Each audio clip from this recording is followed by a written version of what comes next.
Bonjour à tous. Je m'appelle Benoît Talleux, j'ai 17 ans et je suis né au Vietnam où j'ai été adopté bébé. Mes parents ont adopté 7 enfants dont je suis l'aîné.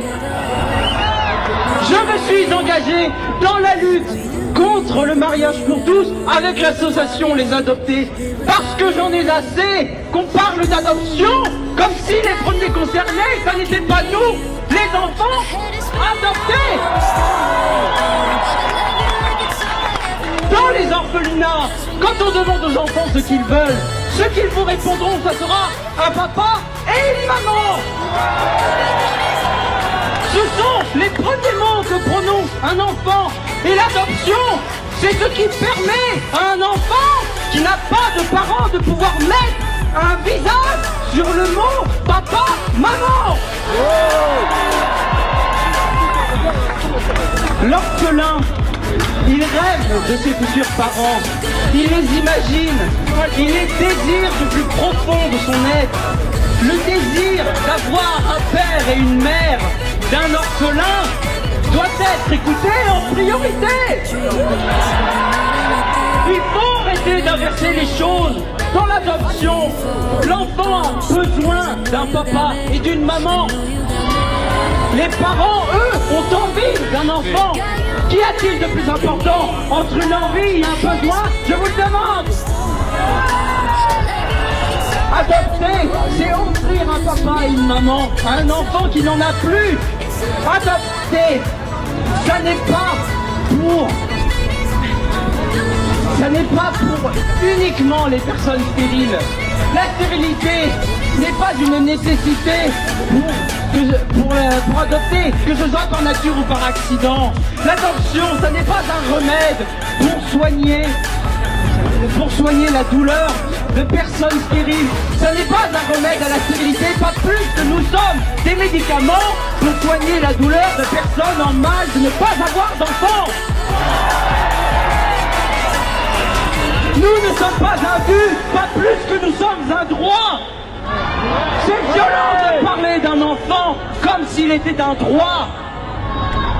Nos mères biologiques ont eu le courage de nous confier à l'orphelinat malgré la honte et le rejet dont elles faisaient l'objet.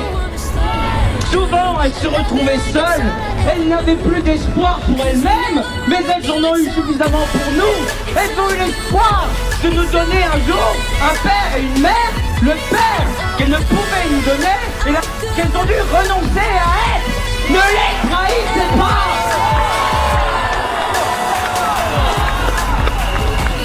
Donner le droit d'adopter à des personnes de même sexe, c'est trahir la confiance, c'est trahir le courage de nos mères.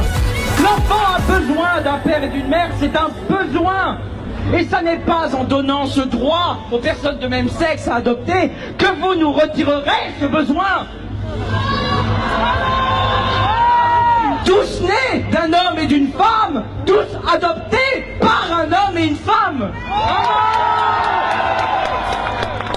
On entend parfois qu'il vaudrait mieux qu'un enfant sans famille vive avec des parents de même sexe plutôt que de rester à l'orphelinat. Cette affirmation n'est pas fondée car elle est complètement déconnectée de la réalité.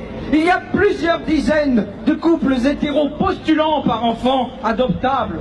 On nous dit un couple homosexuel c'est mieux que rien, mais c'est choquant. Dire un couple homosexuel c'est mieux que rien, ça c'est de l'homophobie.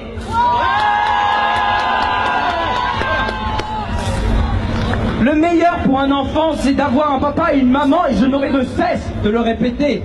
Décider une fois pour toutes qu'un petit orphelin qu'on adopte n'aura jamais de maman, c'est cruel, même si on lui donne de papa. Décider une fois pour toutes qu'un petit orphelin n'aura pas de maman, même si on lui donne de papa, c'est cruel, c'est injuste, c'est un déni d'égalité. L'opinion publique pense que la PMA doit être retirée de ce projet de loi. Ce qui n'est pas bon pour les enfants de la PMA, serait-il bon pour les enfants issus d'orphelinats? Non à la PMA, non à l'adoption par les personnes de même sexe. On nous dit que les mœurs évoluent, que la société change, Mais nos besoins à nous, petits enfants de l'orphelinat, ne changent pas, ils ne changeront pas. On nous dit que c'est une évolution et que de plus en plus de pays votent le mariage homosexuel. Mais de grandes nations et de grandes démocraties l'ont aussi rejeté, comme l'Allemagne ou l'Australie. Nous ne sommes pas seuls. Ce projet de loi est égoïste. Le droit et la loi doivent être du côté du plus faible. Un papa et une maman pour tous les enfants. Que la France, pays des droits de l'homme, reste aussi le pays des droits de l'enfant et non pas du droit à l'enfant.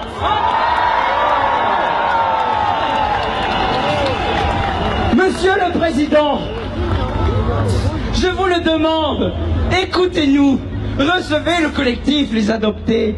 Nous sommes les premiers concernés. Pensez aux enfants, pensez aux orphelins, pensez à nous. Merci de vous être tous mobilisés pour nous, pour nos mamans, pour la famille,